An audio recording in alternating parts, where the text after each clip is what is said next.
ഇന്ന് നമുക്ക് പുട്ടിൻ്റെയും അപ്പത്തിൻ്റെയും ഇടിയപ്പത്തിൻ്റെയൊക്കെ കൂടെ കഴിക്കാൻ പറ്റുന്ന തിക്ക് ഗ്രേവിയോട് കൂടിയ ഗ്രീൻ പീസ് കറിയാണ് ഉണ്ടാക്കുന്നത്. അതിനായി ആദ്യം എണ്ണ ചൂടാകുമ്പോൾ കടുക് പൊട്ടിച്ച് അതിലേക്ക് ഇഞ്ചി, വെളുത്തുള്ളി, സവാള, പച്ചമുളക്, കറിവേപ്പില എന്നിവയിട്ട് നന്നായി വഴറ്റിയതിന് ശേഷം അത് ഏകദേശം ഗോൾഡൻ കളറാകുമ്പോൾ അതിലേക്ക് തക്കാളി ചേർത്ത് കൊടുക്കുക.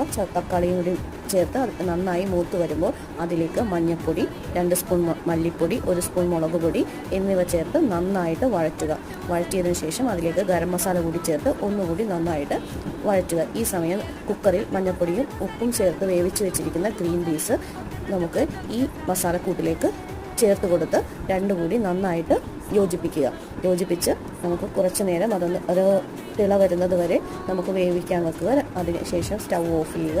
നമ്മുടെ രുചികരമായ ഗ്രീൻ പീസ് മസാല റെഡി ആയിട്ടുണ്ട്. ഈ ചാനൽ കാണുന്നതോടൊപ്പം തന്നെ എൻ്റെ ചാനൽ സബ്സ്ക്രൈബ് ചെയ്യാനും ലൈക്ക് ചെയ്യാനും ഷെയർ ചെയ്യാനും മറക്കരുത്. Thank you.